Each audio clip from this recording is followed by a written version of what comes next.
Dearest listeners, one must confess that society adores nothing more than a wager between gentlemen, particularly when it involves the matrimonial prospects of an unsuspecting lady.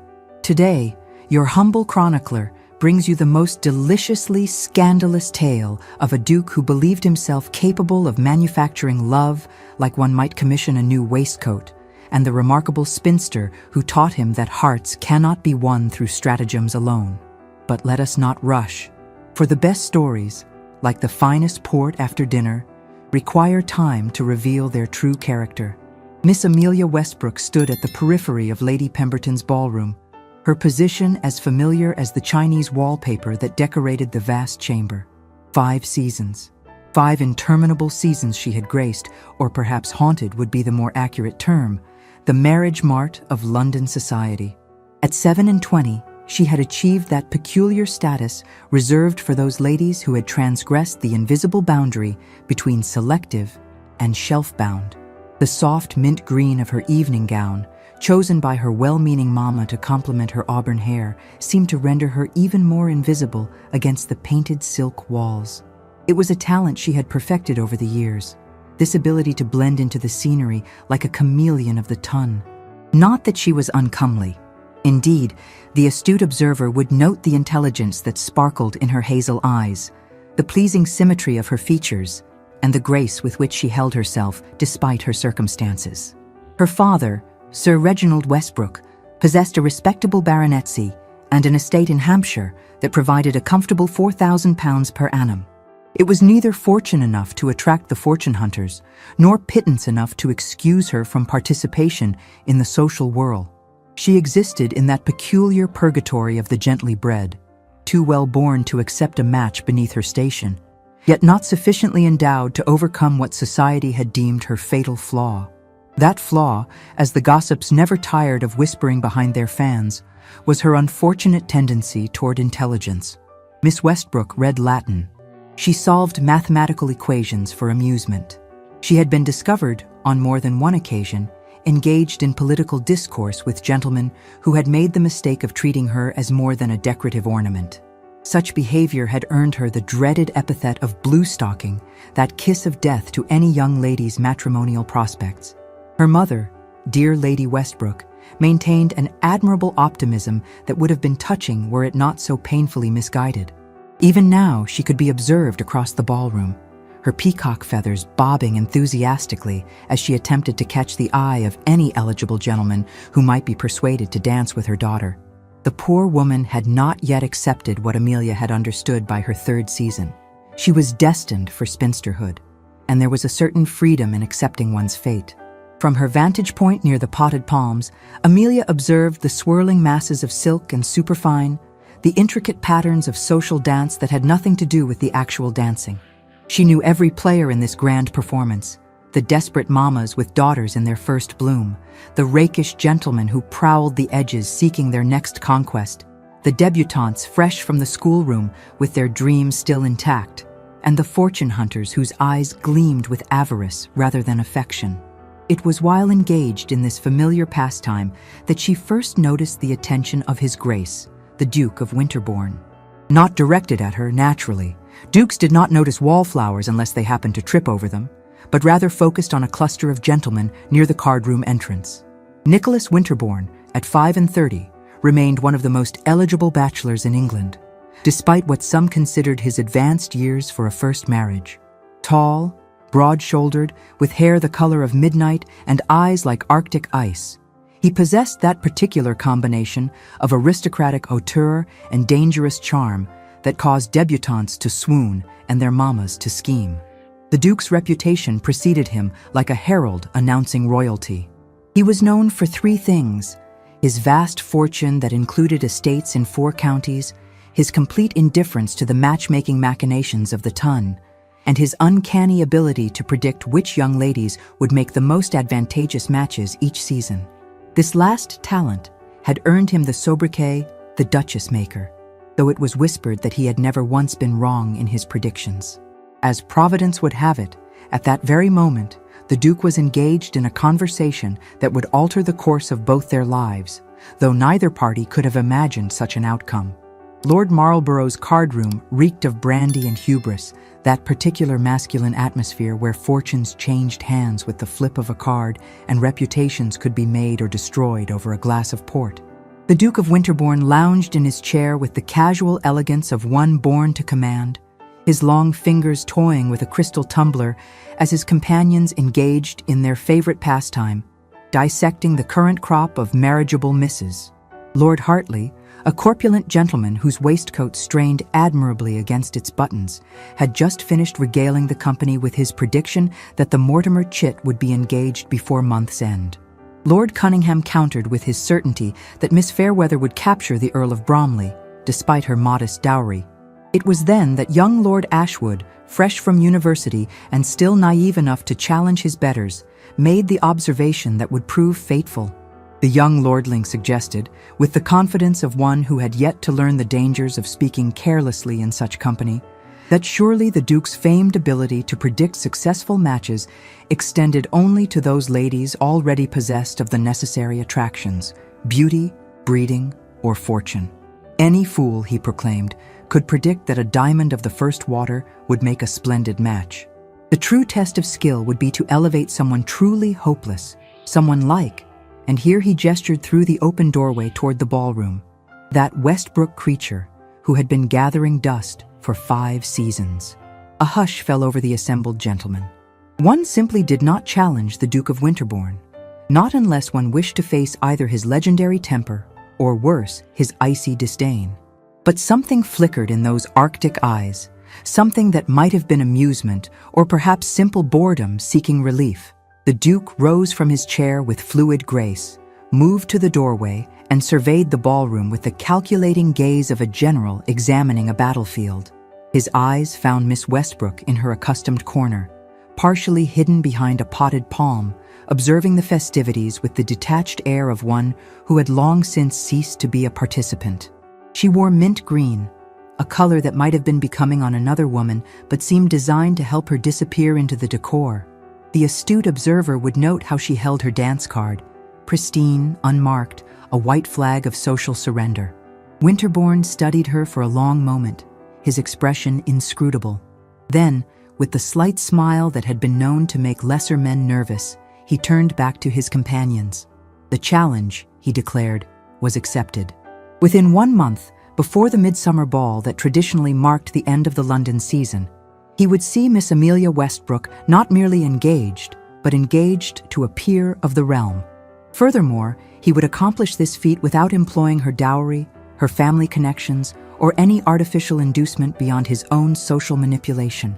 The stakes were set at an astronomical sum, £10,000, enough to purchase a small estate or ruin a gentleman of modest means. Lord Ashwood, suddenly aware of the magnitude of his provocation, attempted to demur, but the die was cast. The other gentleman, scenting blood in the water, insisted the wager be recorded in the betting book at White's, that most sacred of gentlemen's clubs where such matters were inscribed for posterity. But there was one additional condition that the Duke himself imposed, one that would prove more significant than any monetary consideration. Should he fail, should Miss Westbrook remain unengaged by the appointed date, he would not merely forfeit the money. He would also pledge to dance the first dance at the next season's opening ball with the lady of Lord Ashwood's choosing, effectively declaring his interest in whoever that might be. For a man who had spent 15 years avoiding the matchmaking plots of ambitious mamas, it was a fate worse than financial ruin. The assembled gentlemen dispersed to spread word of this extraordinary wager, as men of their ilk were wont to do, ensuring that by the next morning there would be hardly a drawing-room in Mayfair that had not heard some version of the tale. The Duke of Winterbourne, that most elusive of matrimonial prizes, had finally engaged himself in the marriage mart, albeit in the most unconventional manner possible. Nicholas himself remained in the card-room a moment longer, contemplating the task before him. He had built his reputation on understanding the intricate dance of society, on predicting which partnerships would flourish and which would founder. He knew the power of a well-placed word, the impact of the right introduction, the way a single dance could alter a lady's prospects. What he had not anticipated was the strange flutter of anticipation that stirred in his chest as he considered Miss Westbrook, not as a challenge to be conquered, but as a puzzle to be solved. The lady in question, blissfully unaware of her newfound status as the subject of the season's most shocking wager, had decided that she had fulfilled her social obligation for the evening. She made her way along the edge of the ballroom, avoiding eye contact with the few gentlemen who might feel obligated to request a dance out of pity, a fate worse than being ignored entirely. Her mother intercepted her near the entrance, disappointment written clearly across her still handsome features, though she attempted to hide it behind maternal concern. Lady Westbrook suggested, with forced brightness, that perhaps Amelia might enjoy some air on the terrace. It was code, of course, for placing herself in the path of eligible gentlemen who might be taking a respite from the heat of the ballroom. Amelia acquiesced, as she always did, though she knew the terrace would be occupied by couples seeking privacy for conversations that skirted the edge of propriety, and she would be as out of place there as she was everywhere else. As she stepped into the cool evening air, she could not have known that the Duke of Winterbourne was already formulating his campaign, approaching her situation with the same strategic mind he applied to his vast business enterprises and estate management. In his experience, every woman wanted something: security, status, love, freedom. The key to his success would be discovering what Miss Amelia Westbrook truly desired and then creating circumstances where marriage would provide it. The following morning brought with it the usual parade of calling cards and gossip that followed any significant social event. In the breakfast room of the Westbrook townhouse on Brook Street, an atmosphere of barely suppressed excitement prevailed. Lady Westbrook, typically resigned to her daughter's social invisibility, clutched a card as though it were a sacred relic. The Duke of Winterbourne had called. Not only had he called, but he had left his card, that small rectangle of pristine white that indicated his intention to further the acquaintance. For a family that had grown accustomed to being overlooked, it was as shocking as a royal summons. Amelia regarded the card with deep suspicion. In 5 seasons, she had developed a finely tuned sense for social machinations, and this reeked of ulterior motive. Dukes did not suddenly notice wallflowers without reason. Either he had confused her with someone else, unlikely given his legendary attention to detail, or there was something at play that she did not yet understand. Her suspicions were not allayed when, that very afternoon during the fashionable hour, she encountered His Grace while taking her constitutional in Hyde Park. The meeting appeared entirely coincidental. The Duke was riding his magnificent black stallion along Rotten Row when he spotted the Westbrook ladies and immediately dismounted to pay his respects. Yet Amelia noticed how his groom seemed unsurprised by the stop, how the Duke's greeting, while perfectly proper, held an undertone of purpose. Winterbourne engaged Lady Westbrook in conversation about the weather, the previous evening's entertainment, and the upcoming social calendar with such skill that the older woman barely noticed how he gradually steered the discussion toward her daughter's interests. Within minutes, he had extracted the information that Miss Westbrook enjoyed reading, preferred the country to town, and had a particular fondness for astronomy. This last detail causing his eyes to light with what appeared to be genuine interest. He mentioned quite casually that he had recently acquired a new telescope for his observatory at Winterbourne House, one of the finest instruments available, crafted by the renowned Dolland firm. Perhaps, he suggested with perfect propriety, the ladies might enjoy viewing it during his upcoming scientific soiree. It was to be a small gathering, he assured them, focused on intellectual pursuits rather than the usual social peacocking. Lady Westbrook accepted with an alacrity that would have been embarrassing had Amelia not been too stunned to fully process what was happening. The Duke of Winterbourne, the most sought-after bachelor in England, had just invited them to his home. Not to a ball where they would be lost among hundreds, but to an intimate gathering where their presence would be noted and commented upon. As the Duke remounted his horse and took his leave, tipping his hat with a smile that seemed to hold secrets, Amelia found herself studying his retreating figure. There was something different about his manner toward her, not the dismissive politeness she was accustomed to from gentlemen, nor the predatory interest that occasionally surfaced from fortune hunters who had miscalculated her dowry. This was something else entirely, something that made her feel as though she were a particularly interesting book he had decided to read. The scientific soiree, held 3 evenings hence, exceeded even Amelia's most cautious expectations.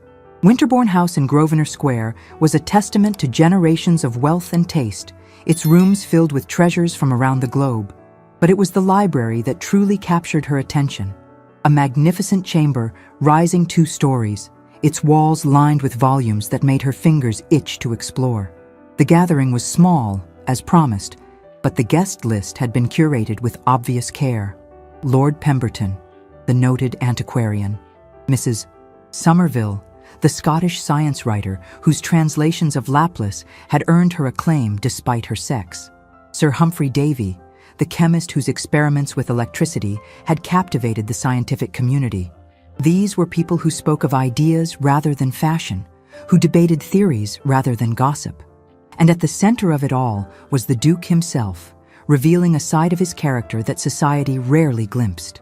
Here was not the cold, calculating aristocrat of the ton's imagination, but a man of genuine intellectual curiosity who could discuss Newton's principles with the same ease he displayed on the dance floor.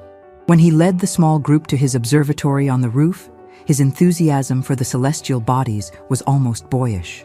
Amelia found herself standing beside the great telescope, the Duke adjusting the instrument to show her the rings of Saturn. As she peered through the eyepiece, gasping at the magnificent sight, she became aware of his presence beside her. Not pressing, not inappropriate, but somehow significant. He spoke of the cosmos with a poetry that surprised her, describing the dance of planets and moons in terms that reminded her why she had fallen in love with astronomy in the first place. For a moment, she forgot that she was the wallflower of 5 seasons, forgot that she had no business capturing the attention of a duke. She spoke freely of her own observations, her theories about the newly discovered series, her fascination with William Herschel's work. And Winterbourne listened, truly listened, as though her words held value beyond mere politeness. It was only later, as the Westbrook carriage carried them home through the gaslit streets, that Amelia's natural skepticism reasserted itself. No man changed his nature so completely without reason. The Duke of Winterbourne, who had ignored her existence for 5 years, had not suddenly discovered her charms. There was a game being played here, and she was determined to discover its rules before she became its victim. The revelation came, as such things often do, from an unexpected source. Miss Charlotte Featherstone, a young lady in her 2nd season with more beauty than discretion, approached Amelia at the Duchess of Richmond's musical evening with the barely concealed glee of one about to impart delicious gossip. The betting book at White's, she whispered behind her fan, contained the most extraordinary wager. The Duke of Winterbourne had bet £10,000 that he could see the hopeless Miss Westbrook engaged to appear within a month. The entire ton was abuzz with speculation. Would he succeed? Who would be the sacrifice? How could even the influential Duke manage such a miracle? Charlotte delivered this news with the casual cruelty of one who had never faced social rejection, never stood against a wall watching others dance, never been the subject of pitying looks and whispered comments. She expected Amelia to be devastated, perhaps to retreat in tears, certainly to be grateful for the warning. Instead, Amelia smiled. It was not a pleasant smile. Everything crystallized in that moment. The sudden attention, the carefully orchestrated meetings, the invitation to exclusive gatherings where eligible gentlemen just happened to be present. She was not a woman to him, but a wager, not a person, but a problem to be solved. The astronomy evening, which she had treasured as a moment of genuine connection, now seemed like nothing more than strategic manipulation. The initial flash of hurt, and it did hurt, more than she cared to admit, quickly transformed into something far more dangerous: cold, calculated fury. The Duke of Winterbourne thought her a puppet to dance to his tune.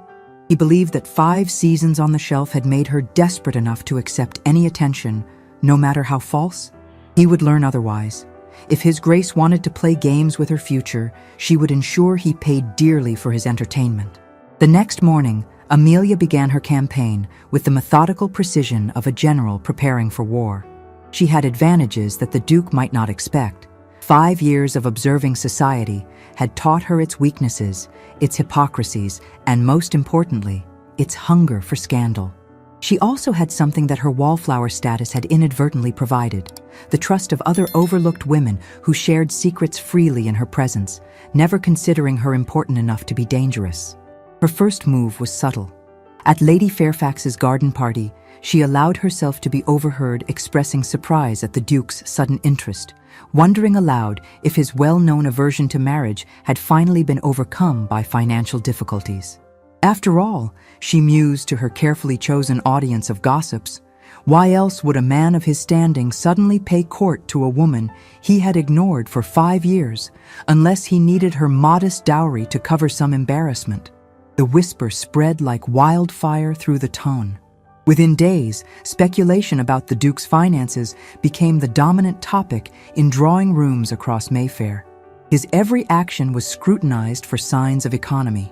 When he purchased a new pair of matched greys at Tattersall's, it was seen as desperate bravado. When he declined to bid on a painting at Christie's, it was taken as proof of his pecuniary embarrassment. Winterbourne, meanwhile, continued his campaign seemingly unaware of the rumors swirling around him. He appeared at every event Amelia attended, always managing to position himself as her partner for the supper dance or to escort her to the refreshment table. He introduced her to influential hostesses, praised her intelligence to powerful matrons, and generally employed the considerable force of his social position to elevate her status. And Amelia played along beautifully. She accepted his attentions with precisely calibrated responses, enough encouragement to keep him invested in his wager, but never quite enough to secure the engagement he sought. When he hinted at deeper feelings, she redirected the conversation to intellectual topics. When he attempted to arrange private moments, she ensured they were always interrupted. But her masterstroke came at the Countess of Jersey's ball, exactly 1 week before the deadline of the wager. The Countess of Jersey's annual ball was always the pinnacle of the season, an invitation to which could secure one's social standing for the year. That Amelia had received one was entirely due to the Duke's machinations, a fact that only strengthened her resolve. She arrived wearing a gown of deep sapphire blue, a bold departure from her usual pastels, one that Lady Westbrook had protested but Amelia had insisted upon. If she was to be the center of attention, she would dress the part. The transformation was remarkable. The color brought out the gold flecks in her hazel eyes and complemented her auburn hair magnificently. For perhaps the first time in 5 seasons, heads turned when she entered, not with pity or dismissive glances, but with genuine interest. The Wallflower had become, if not a diamond, at least a sapphire worthy of notice. Winterbourne was already present, resplendent in evening dress that emphasized his tall, athletic frame. When he saw her, something flickered across his face. Surprise, certainly, but also something else, something that looked almost like genuine admiration. He immediately moved to claim her hand for the first dance, a waltz that would signal to all society his serious intentions. But Amelia had other plans. Before the Duke could reach her, she accepted the hand of Lord Ashwood, the very young lord who had initiated the wager. The poor boy nearly stammered his request, clearly uncomfortable with his role in the scheme. But Amelia's warm smile put him at ease. As they took their position for the waltz, she could feel Winterbourne's gaze burning into her back. The dance with Lord Ashwood was strategic in multiple ways. First, it publicly aligned her with the Duke's opponent in the wager, a clear signal that she was aware of the game being played. Second, it allowed her to extract, with careful questions and sympathetic smiles, additional details about the wager that even Charlotte Featherstone had not known. The most crucial piece of information was this: the Duke had not merely wagered on her engagement to appear, but had specifically stated he would do so without using any artificial inducement beyond his social influence. He could not offer money, threaten scandal, or promise favor. He could only use persuasion and manipulation of circumstances. Armed with this knowledge, Amelia executed the second phase of her plan. For the remainder of the evening, she danced with every gentleman who asked, and thanks to the Duke's efforts to improve her social standing, there were many. She was charming, witty, and engaged in a way she had never been before. It was as though 5 seasons of observation had been preparation for this performance. The Duke watched from the edges of the ballroom, his expression growing progressively darker as the evening wore on. When he finally managed to claim her for the supper dance, the last of the evening and traditionally the most significant. His control was clearly fraying. They moved through the patterns of the cotillion in tense silence at first. Then, as the dance brought them together for a promenade, he spoke in low tones meant only for her ears. He complimented her transformation, her sudden social success, the way she had captivated the room. His words were perfectly proper, but there was an undercurrent of frustration, perhaps even hurt, that surprised her. The music drew to a close, and as he led her toward the supper room, Amelia made her move. In a voice carefully pitched to carry to nearby ears, she thanked him for his kind attention these past weeks. She expressed how grateful she was for his friendship, emphasizing the word in a way that made several matrons exchange knowing looks. Then, with devastating sweetness, she mentioned how wonderful it was that he felt comfortable enough with her to practice his courtship skills, since everyone knew he had no intention of actually marrying. The blow landed perfectly. Within minutes, the interpretation spread through the supper room. The Duke of Winterbourne had been using poor Miss Westbrook as practice for courting someone else entirely. How cruel! How typical of these rakish gentlemen. Poor dear Miss Westbrook, handling the situation with such dignity. Winterbourne's jaw tightened, but he could say nothing without creating more of a scene. He escorted her to the supper table with perfect propriety, but she could feel the tension radiating from him like heat from a forge. When he left her with her mother and Lady Fairfax, his bow was precise, controlled, and somehow dangerous. 3 days remained before the midsummer ball and the conclusion of the wager. 3 days in which the Duke's reputation had been thoroughly savaged by gossip, his intentions questioned, and his character impugned. He had become, through Amelia's careful orchestration, the villain of the piece, the heartless aristocrat toying with the feelings of a spinster for sport. Yet he did not withdraw. If anything, his attention intensified. He called every morning, sent flowers every afternoon, and appeared at every event she attended. But now there was something different in his manner. A grimness, a determination that had nothing to do with charm and everything to do with will. The penultimate day before the midsummer ball brought unexpected rain to London, the kind of steady downpour that turned streets into rivers and kept all but the most determined indoors. Amelia had expected a respite from the Duke's campaign, a day to marshal her forces for the final act of their battle. Instead, she found him in her family's drawing room when she descended for tea, already engaged in conversation with her father. Sir Reginald, who had largely ignored the social drama unfolding around his daughter, seemed unusually animated. They were discussing, of all things, a new agricultural technique being tested on one of the Duke's estates, a subject that her father, a devoted improver of his own lands, found fascinating. When Amelia entered, Winterbourne rose but did not immediately approach her. Instead, he continued his conversation with her father, drawing out the older man's opinions with what appeared to be genuine interest. It was only when Lady Westbrook appeared and tea was served that the Duke turned his attention to Amelia, and then only to request that she show him the folio of astronomical charts her father had mentioned. Propriety dictated that they remain within sight of her parents, so they moved to the window alcove where the light was best for examining the charts. As Amelia unrolled the first chart, a detailed mapping of constellation positions throughout the year that she had painstakingly created, she became aware that the Duke was not looking at the paper, but at her. When she glanced up, prepared to deliver another cutting remark about his transparent attempts at courtship, she was arrested by his expression. Gone was the calculated charm, the society mask he wore so well. In its place was something raw, almost vulnerable. He spoke quietly, his words barely audible even to her. He told her he knew about her knowledge of the wager, had known, in fact, since the night at the Countess of Jersey's ball. Lord Ashwood, overcome with guilt, had confessed his indiscretion in revealing the bet. The Duke had expected anger from her, had been prepared for it. What he had not expected was the systematic destruction of his reputation, executed with a precision he could not help but admire, even as it infuriated him. But more than that, he had not expected to find himself genuinely captivated. Her intelligence, which society deemed a flaw, he found intoxicating. Her years as a wallflower had given her an observer's eye that matched his own. She saw through pretense, understood subtext, and played the game of society with a skill that rivaled his own once she chose to engage. He had begun the wager thinking to do her a service, to use his influence to find her a suitable match, collecting his winnings while providing her with security. It was, he had reasoned, a situation where everyone would benefit.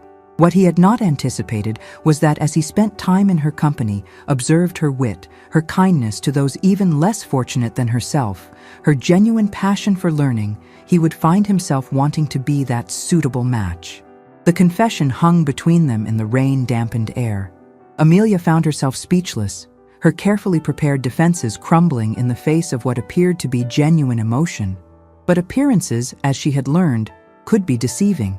She asked with a coolness she did not entirely feel whether this touching revelation was not simply another strategy. The deadline for the wager was tomorrow's ball.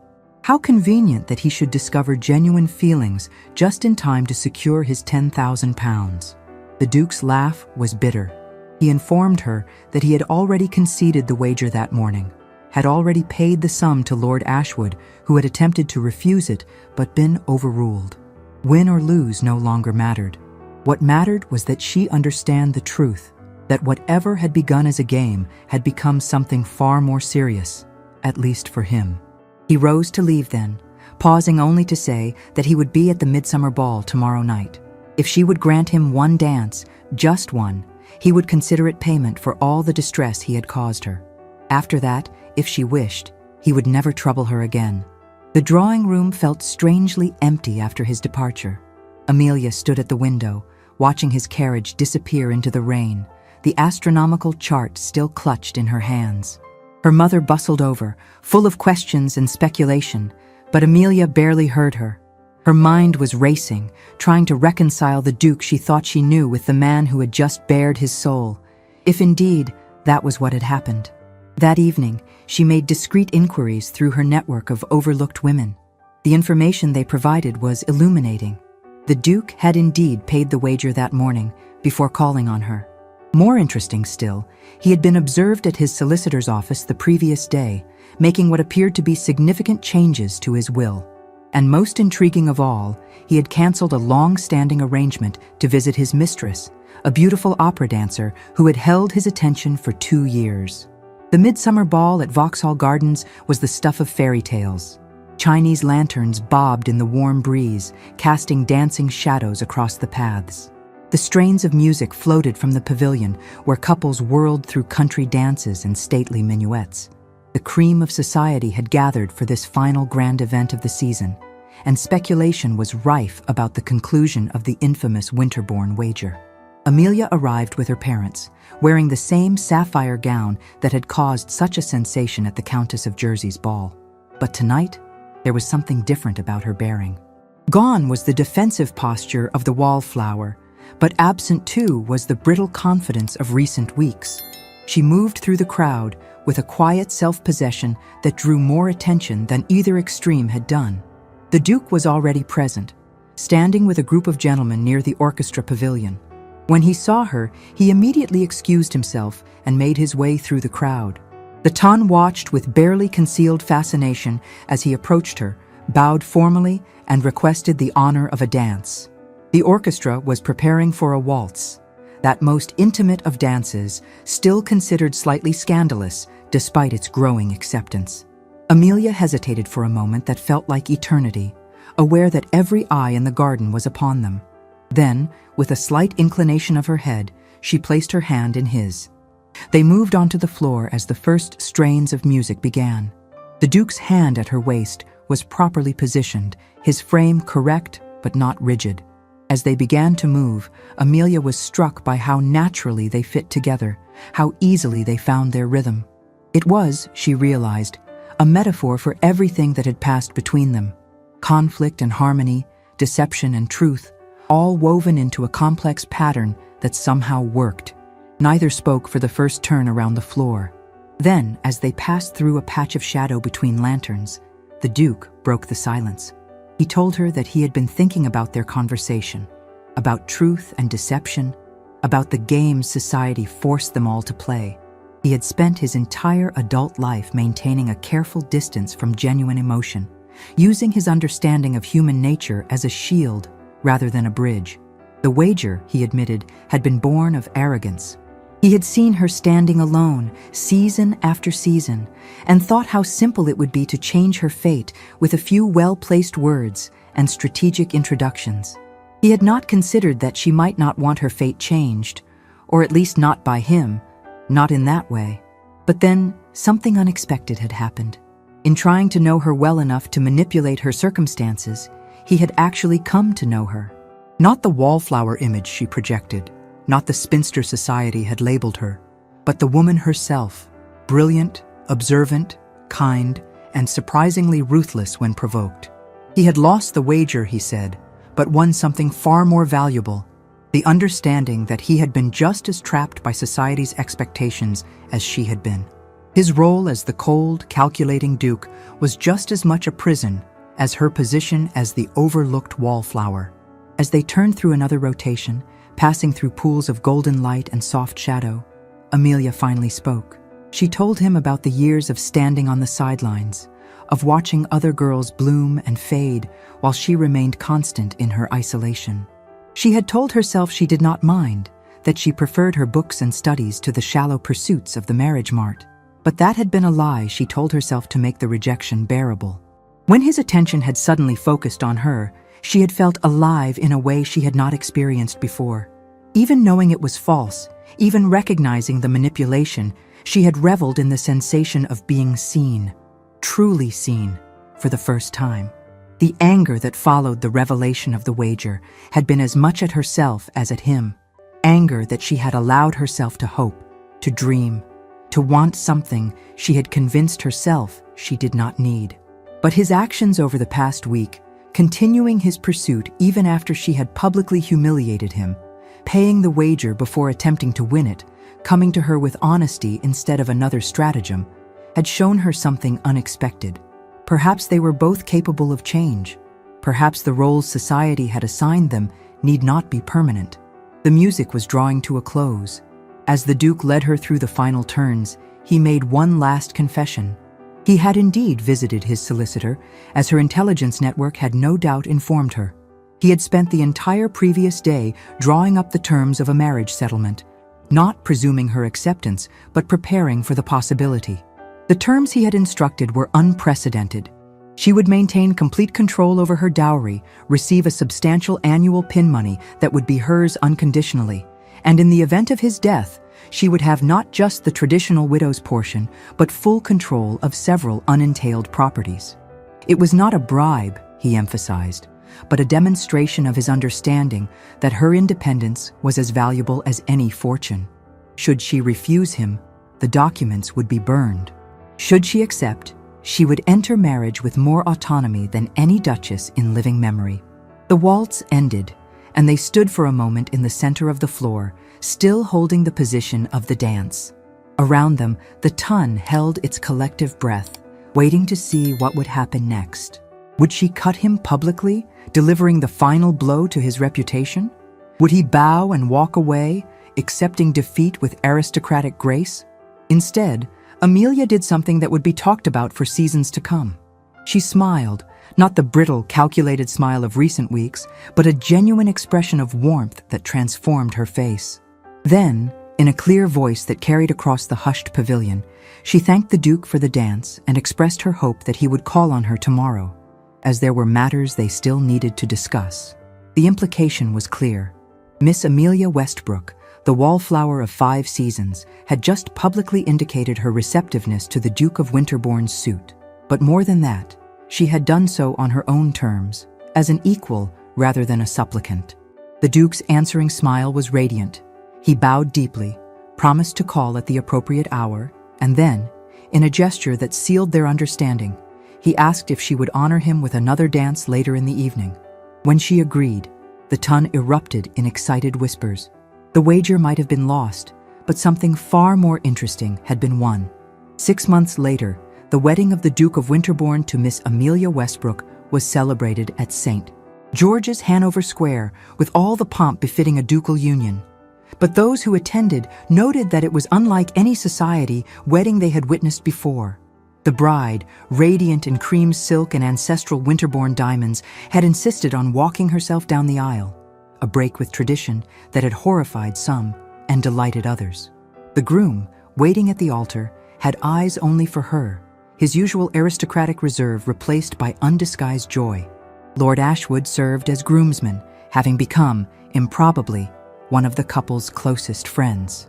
The young lord had used his wager winnings to establish a charity for the education of gentlewomen who, like Amelia, possessed intelligence but lacked the means to fully develop it.